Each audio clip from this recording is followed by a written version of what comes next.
It's time to start off all my courgettes and pumpkins and cucumbers. Now, a lot of these are packets from previous years, not all. And so I'm mixing, matching, and trying to get different varieties. That's interesting. So some of these have got loads and loads in. This is the baby boo.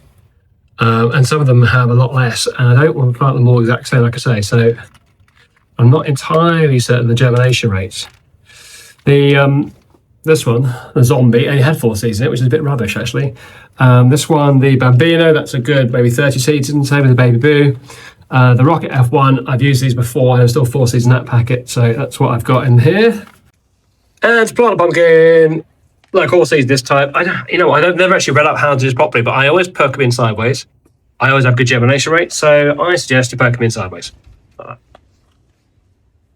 There you go. I'm just going to do this all the way through, and I'm definitely going to do 2 trays. And then I'm going to put them on there, well watered in, sunny spot, not direct sun perhaps, so lower down in this case, and leave them there for maybe, I reckon, 4 or 5 days, because the weather is good this week, so I don't think it'll take that long to germinate. If I get any dud cells, nothing germinating, I'm going to re-sow them so that everything is full. So come 3 or 4 weeks, I'll probably have to transplant, but I'm hoping to get maybe good 20, 30 plants out of this so I can populate this back row over here. Okay, so I've done 2 trays now of pumpkins, and I think actually that was a genius idea doing them mixed together like that. So I hope to do the same thing for the, what is this called, courgettes. Now I don't really need any more than 4. Maybe the chickens will like them though, so I'll just have to research. I'm not sure actually if chickens can eat courgette, so I won't give them any until I have checked, but we will see. If they do like courgette, then brilliant. Because actually, across the summertime, I'm thinking, God, not only provide for me and the family, which is partly why I do it, partly do it just for the fun of growing stuff, but I really eat a lot of eggs. So if I can feed chickens and they can lay a lot of eggs, that's also good. A Tenna Polka, the other one.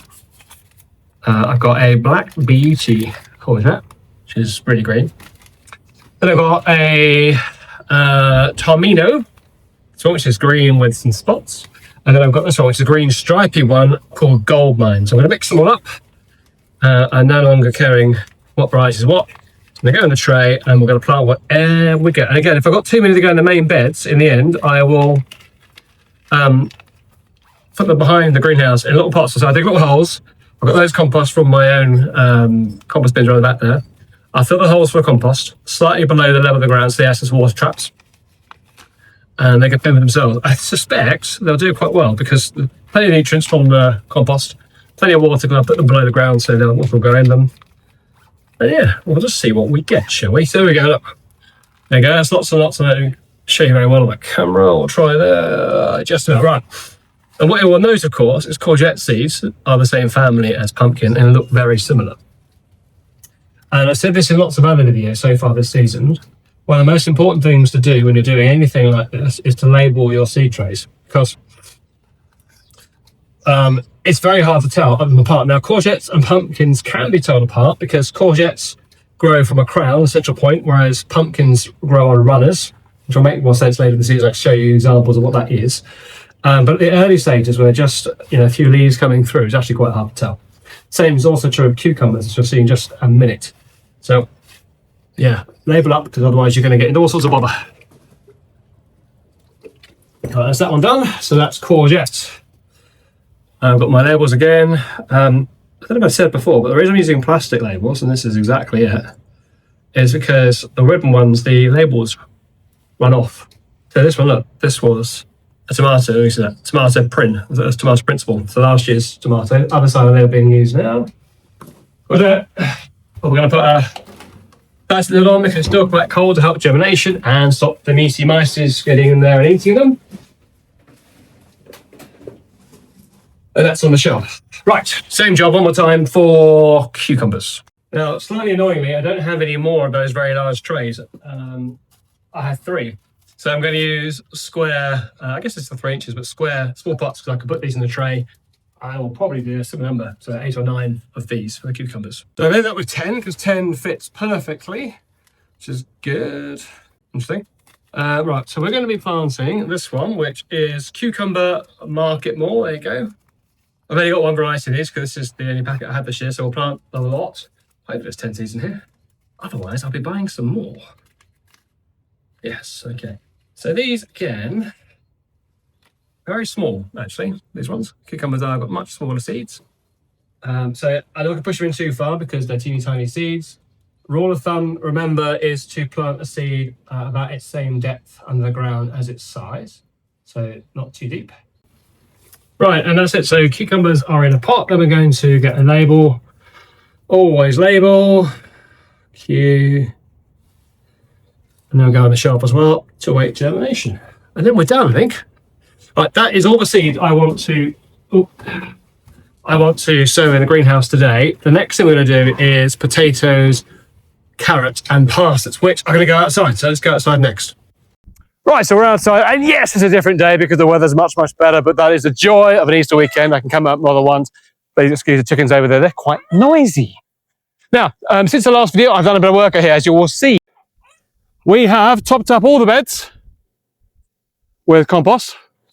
Now, this is farm manure. I've got farm manure for no particularly good reason other than it was the cheapest. I've used normal compost before. And there is 150 litres on every single bed. So it's about over a tonne altogether. Now, as I say, I had no particular preference as to what you use. I've just used it as a mulch, really, and just add nutrients slowly back into the soil. There's some exercise chickens over back there. Look, over there. There's just the legs are so noisy. As no dig beds, this is what you do. You obviously get to spring, you de-weed them a bit, which is really easy to dig, and then you tidy up with some compost. And here, I am ready for some planting. So, we're going to start off with potatoes. And I have potatoes here. If you remember, 2 or 3, maybe 4 videos back, we put potatoes out for chitting. Now, what we wanted was, if you come nice and close, camera person. Right, so this is a chitted potato. You can see we've got nice green shoots. We want them from one side up, so that's fine. Any more than 3 shoots, like this one over here, if you want to rub that off with your thumb, it'll go away. Okay, that's chitted potato. It's also important to remember which ones are which.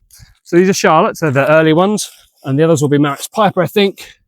Can't remember I bought now. Yeah, Maris Piper. So these are second early or late, sorry, second early or later variety. So, top tip, to give it more space, is to make sure your first earlies, the ones you're going to harvest first, in about 90 days, are in the row closest to you. Second ones, which you're going to do after, row furthest away, because then you won't tread over the other row to harvest this row. Does that make sense? Cool. Now, what we're going to do next, I'm going to put them in. Now, if you look at the bed over here, you will see that I dug a hole. Now, because it's no dig bed, this is nowhere near as deep as you might do if you were digging your crop. If you're digging it, you'd be going down probably around about 2 feet, I'd say. As it's no dig, I don't need to, because I'm going to cover over with what I've got already, and I'm going to mulch more on top. Okay, so I'm going to lay these out. I'm only going to choose the biggest and best ones. There's probably an exact measurement these are supposed to be, but I don't care. And there we go. All right, and now the same process with the early ones. Early ones are closer to me, so that when I want to harvest them, they're going to be nice and near. And I'm just going to use the biggest potatoes because they're the ones that are going to make the best potato plants. As you can see, I'm putting the chitty bits up, firmly in the ground, all the way along. And you can cut. So I haven't got them in the ground like that. We're now going to cover them over. So I'll cover over first the soil that was there first, and then I'll add some of my own compost. You can see this is a lighter brown colour. That's obviously what it's been made from. Lots of eggshells in there, and also some yummy goodness. And that's going to go on top to make little hillocks, to make it slightly deeper so that there's enough room of soil so when we get the first frost comes, don't get too badly damaged, which is the whole point of making the little potato hillocks.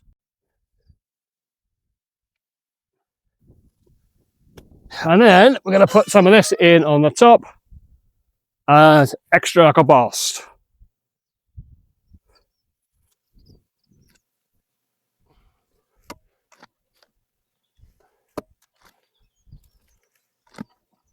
And I'm not sure how well this will come out on the camera, but you can now see a couple of hillocks along there. It's not an exact science. The main point is to heap up the soil over the potatoes to give it a slightly more depth. So as they come through the next couple of weeks, if you get a frost, doesn't kill off the whole plant. That's the reason for the super deep. But you can always heap the soil up more over them if you find they're coming up too early. So that'll probably happen. I'll show you when I get there. But that's potatoes in. Now, next thing we're going to do is to sow some seed, direct seed into the ground. The ground's now warm enough. That's the plan. We've got some beetroot, carrot, and some parsnip. And method-wise, they're all pretty similar. So this is a beetroot. You'll see here on the ground, I've done a slight trench. And beetroot seeds are quite big and easy to handle. There we go. My assistant's going to show you on the camera. Lovely job there.